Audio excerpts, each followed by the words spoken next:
settle down now, settle down. You've heard the tale of Hunter's Bay from an errant, and you've heard it again from one of your own.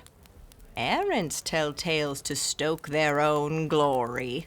The settled folk tell tales to leave their own lives for a while. Listen now, O Hunter's Bay, to the tale of Sister Grizzle, a classicist of the Iron Doctrine and the Book of Lore, who weaves a tale not for glory or for escape, but for the beauty of the words themselves.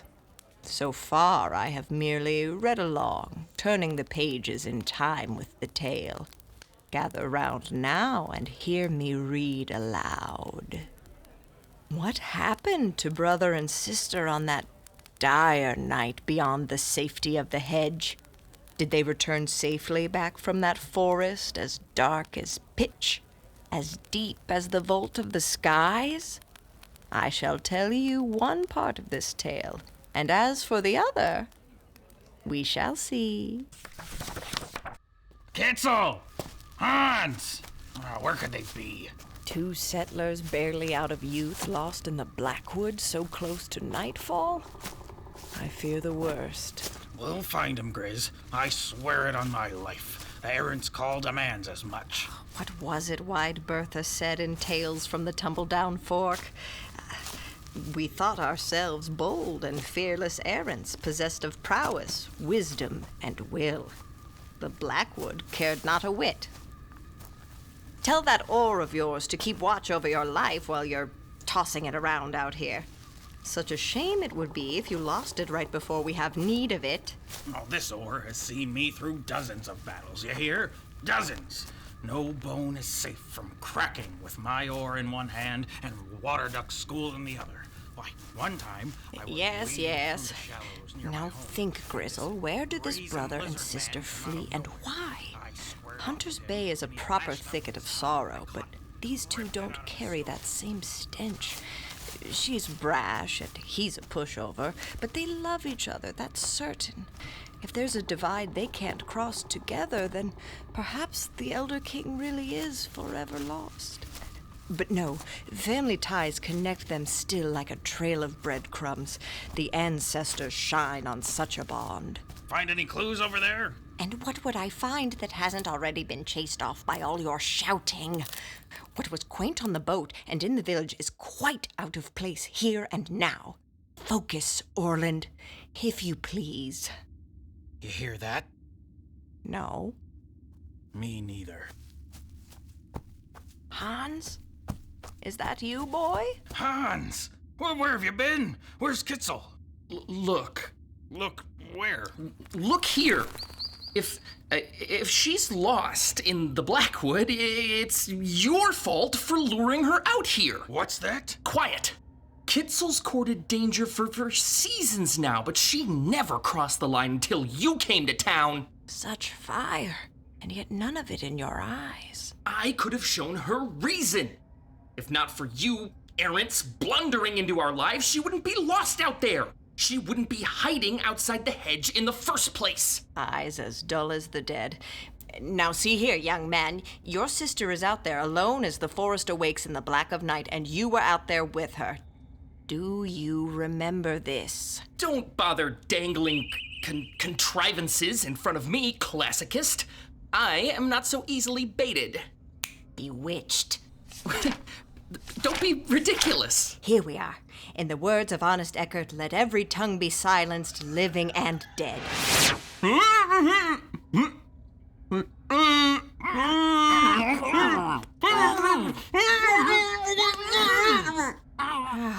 Peace and quiet at last.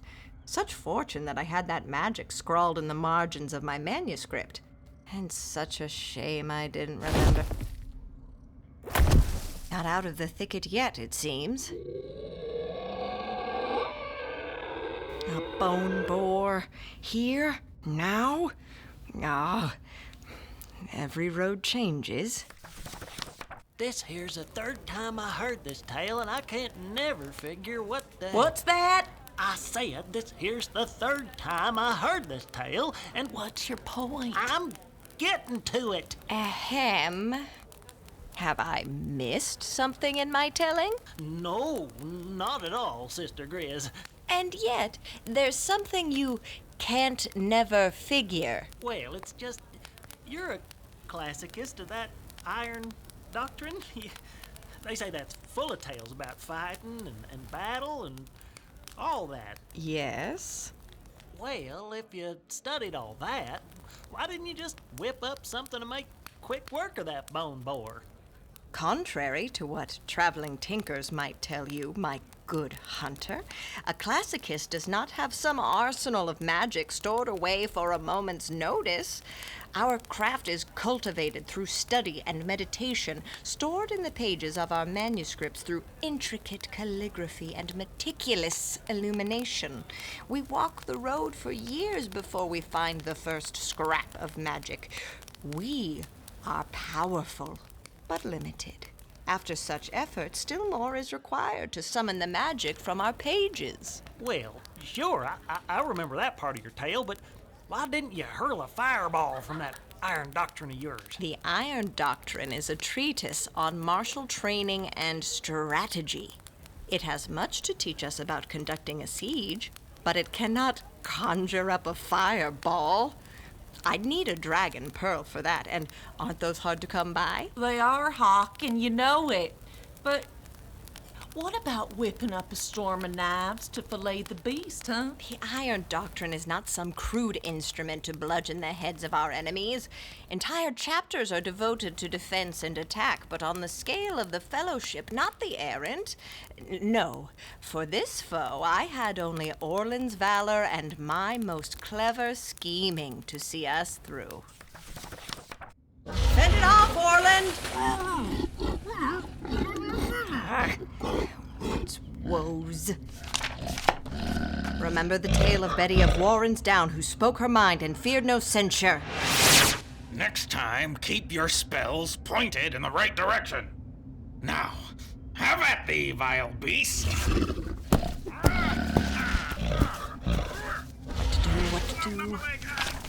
What to do? Sit down, young man. I'm serious. Don't make me get mean. You've brought this upon yourself, lad. See what you made me do. You'll be sore for hours after those nerve strikes, but you just wouldn't listen. Let's see. Whole chapters devoted to keeping up morale. No. Page upon page of a treatise to improve camp food. That won't do. What's this? A love letter? Oh, for the folly of youth. Could you hurry it up here? This beast's almost gored me thrice! I'm working. Wait a moment. Camp food. Might this? Oh, it'll have to do. Are you about ready with some classicist trick or what? Yes! Once, you poor beast, there was a man who called himself Dyson Cleaver, known throughout the land as a chef of peerless skill. Hurry up, hurry up! They say he could feed an army using only the rations of a few errands, but none knew his greatest feat, save me. To cut time in the kitchen, he'd worked up a bit of magic to prepare a table full of food at once, slicing and dicing vegetables, seasoning meat, or sucking the marrow out of a whole plate of bones.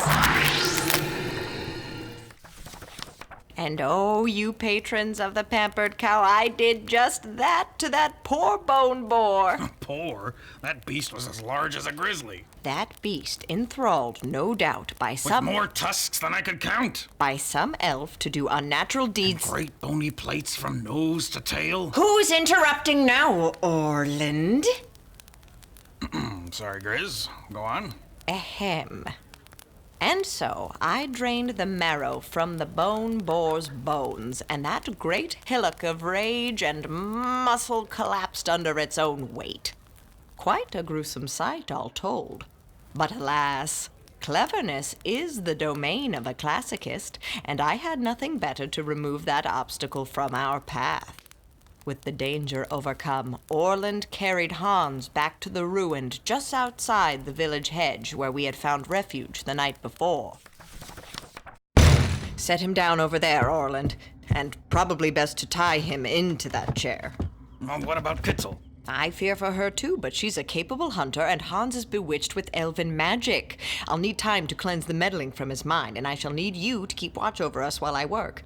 If Kitzel stumbles back this way, all the better. But if it's another bone boar, or worse... I'll never fear. My ore is made of the strongest wood in Just keep your Blackwood, wits about you. Now, use this dried up old brain of yours, Grizzle.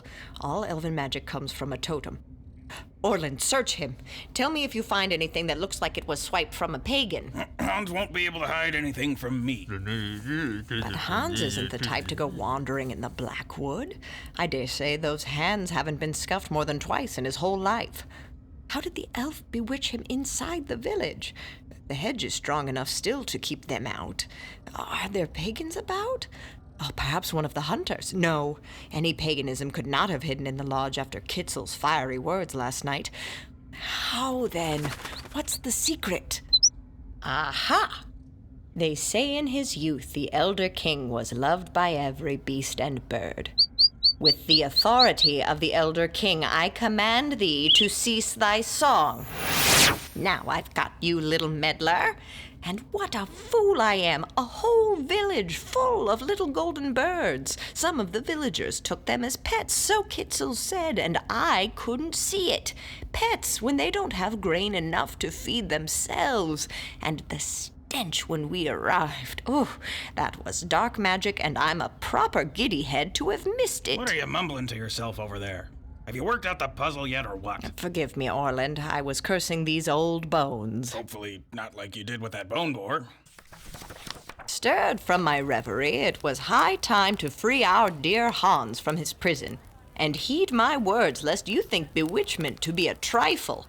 To remove an elven meddling from a person is a mercy, but without the totem it is no kindness.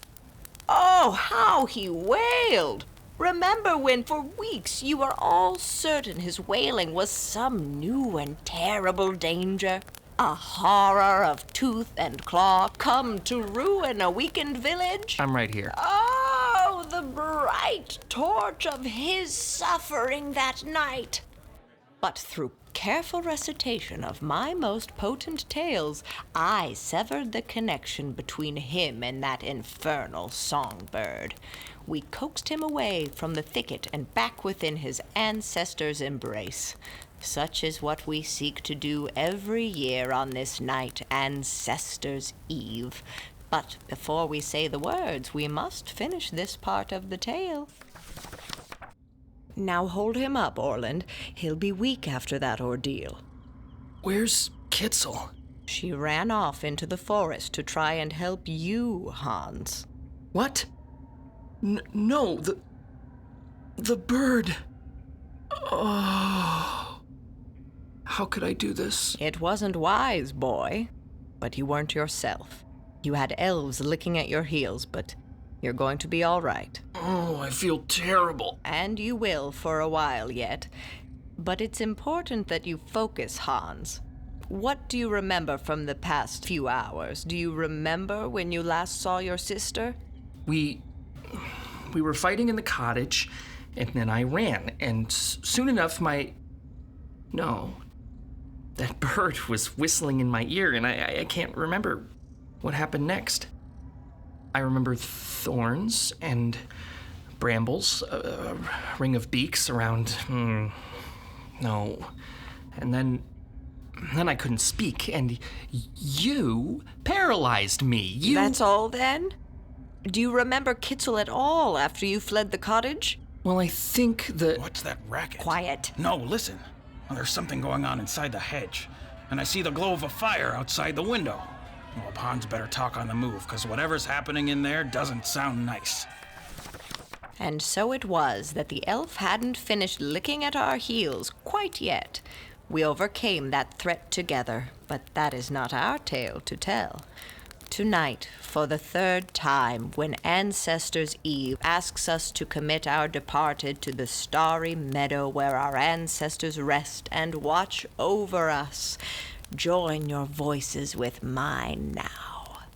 Oh, ancestors, We seek your guidance. Ancestors, we seek your guidance. We seek to learn from your failures. We seek to learn from your failures. We seek to build upon your successes. We seek to build upon your successes. Therefore, we make this threefold oath. Therefore, we make this threefold oath. To the river, where the elder king's wisdom flows. To the river, where the elder king's wisdom flows. To the wood, where the thicket always waits. To the woods, where the thicket always waits. To the margin, where we stand in need of your favor. To the margin, where we always stand in need of your favor. And so we raise these ashes and commit them to the flame to rise to you in the stars. May you find them worthy, and may they guide us still.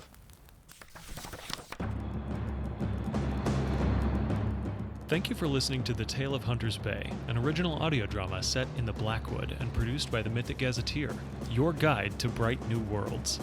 Episode 3, The Classicist Tale, was written by Eli Kurtz and features the voice talent of Elyse Dawson, Alex Goodman, and Arne Parrott, with supporting voices from Shelby Garrett and Eli Kurtz. Our theme song is composed and performed by Arne Parrott. He can be reached at atptunes.com. Additional sound effects and music are sourced from Soundly. Find out more at getsoundly.com. Special thanks to Misdirected Mark Productions for broadcasting our tale. To tell your own tales in the Blackwood, download a playtest copy of Errant Deeds, Tall Tales in the Blackwood, on drivethroughrpg.com or on itch.io. Now, go forth, errants, and walk the way's margin for yourselves.